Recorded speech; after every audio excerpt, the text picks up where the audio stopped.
राधे राधे कृष्ण भक्तों, डिवाइन लड्डू गोपाल में आपका स्वागत है। दोस्तों, आज मैं आपको लड्डू गोपाल की एक दिन की प्राण प्रतिष्ठा बताने वाली हूँ, जो कि आप किसी खास दिन ही कर सकते हैं, हमेशा नहीं। दोस्तों, प्राण प्रतिष्ठा का प्रोसेस 5 दिन का होता है, लेकिन कुछ खास दिन ऐसे होते हैं जिनमें आप एक दिन की प्राण प्रतिष्ठा भी कर सकते हैं। वीडियो के लास्ट में मैं आपको बताऊंगी कि एक दिन की प्राण प्रतिष्ठा शिवरात्रि के अलावा और कौन कौन से दिन की जा सकती है। तो मेरे साथ वीडियो में अंत तक बने रहे।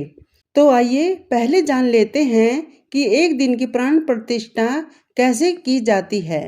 दोस्तों, शिवरात्रि पर एक दिन की प्राण प्रतिष्ठा रात में की जाती है, यानी कि भगवान शिव की 4 पहर की पूजा के साथ साथ लड्डू गोपाल की भी प्राण प्रतिष्ठा की जाती है। ये पूजा शिवरात्रि की शाम प्रदोष काल से ही शुरू हो जाती है और अगले दिन ब्रह्म मुहूर्त तक चलती है, यानी कि शाम 6 से 9, 9 से 12, 12 से 3 और 3 बजे से सुबह 6 बजे तक 4 पहर होते हैं। इन्हीं 4 पहर में हमें प्राण प्रतिष्ठा भी करनी होगी, पर कैसे, आइए जानते हैं। दोस्तों, सबसे पहले तो आप लड्डू गोपाल को स्नान करवाएं, क्योंकि आप जहां से भी उन्हें लेकर आए हैं वहां बहुत सारे लोगों ने उन्हें छुआ होगा, इसलिए इस एनर्जी को हटाने के लिए स्नान आवश्यक है। स्नान के बाद उनका एक फोटो ले ले, क्योंकि प्राण प्रतिष्ठा के बाद का फर्क भी तो आपको पता चलना चाहिए। उसके बाद किसी मुलायम कपड़े से उनकी आंखों पर पट्टी बांध दे। फिर एक बर्तन लेकर उसमें पीला कपड़ा बिछा ले, थोड़े से चावल फैला दे, कुछ तुलसी के पत्ते डाल दे। उसके बाद लड्डू गोपाल को उसमें लिटा दे।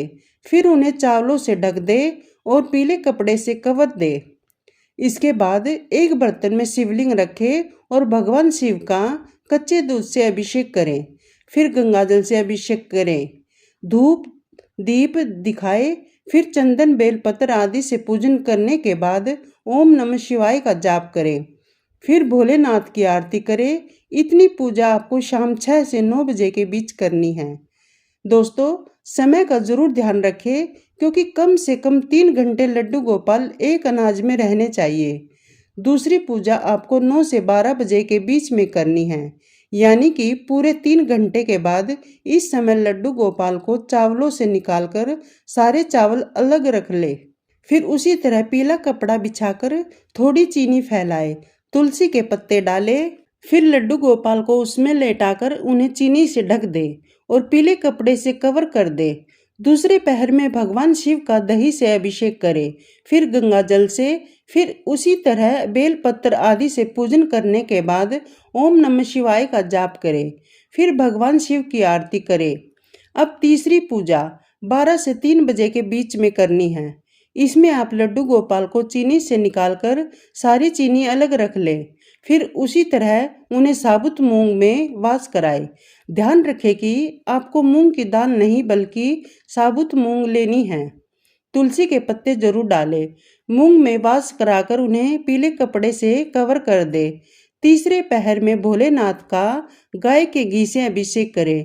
फिर गंगाजल से अभिषेक करें, बेलपत्र अर्पित करें, धूप दीप दिखाए, पूजन करें और ओम नमः शिवाय का जाप करें।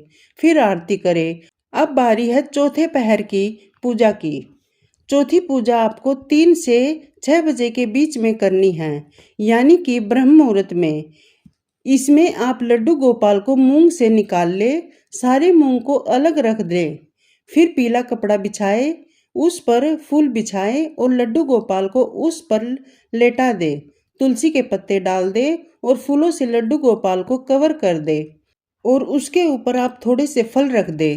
अब वो फल आप 5 प्रकार के भी ले सकते हैं और कोई एक तरह का भी फल ले सकते हैं।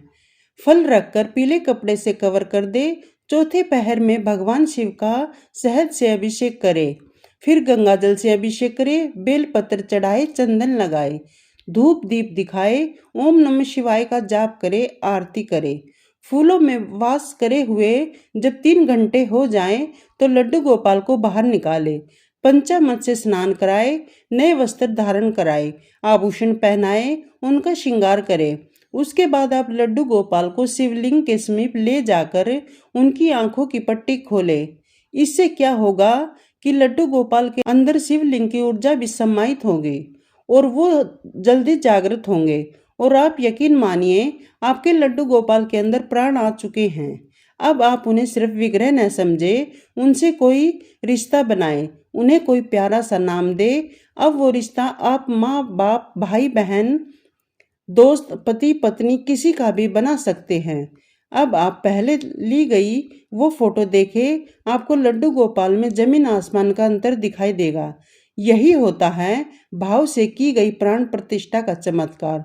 तो दोस्तों, जब आप प्राण प्रतिष्ठा शुरू करें तो एक बार विष्णु सहस्त्र नाम का पाठ जरूर करें या सुने। और अनाज का क्या करें, अनाज को आप थोड़ा थोड़ा आप अपने अनाज में मिला ले, बाकी का आप किसी जरूरतमंद को दान कर दे। प्राण प्रतिष्ठा कंप्लीट होने के बाद भगवान शिव की और लड्डू गोपाल की एक साथ आरती करें, भोग लगाए, अपने हाथों से उन्हें कुछ बना कर खिलाए, उनसे प्रेम करें, बहुत प्रेम, क्योंकि लड्डू गोपाल के अंदर प्राण आपके प्रेम से ही आते हैं। इसी तरह करिए आप प्राण प्रतिष्ठा। थोड़े ही दिनों में आप देखेंगे कि आपके लड्डू गोपाल औरों से अलग हैं।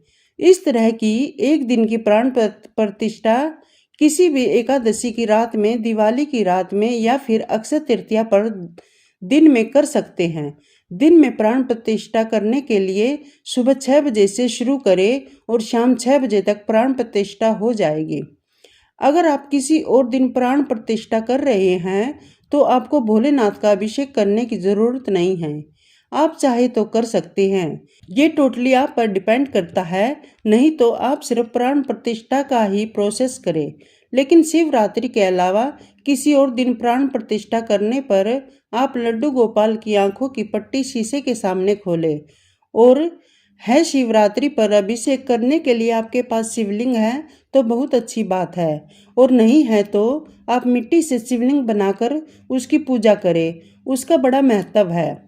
और हाँ दोस्तों, कुछ लोगों की ये प्रॉब्लम है कि वो रात में नहीं जाग सकते, उनके साथ कोई समस्या है या तबीयत ठीक नहीं है, तो वो लोग प्राण प्रतिष्ठा शिवरात्रि पर दिन में भी कर सकते हैं, बिल्कुल इसी तरह से। लेकिन उन्हें रात्रि का एक पहर तो लेना ही होगा, क्योंकि शिवरात्रि पर प्राण प्रतिष्ठा की विधि रात्रि के पहर के बिना संभव नहीं है, चाहे वो एक ही क्यों ना हो।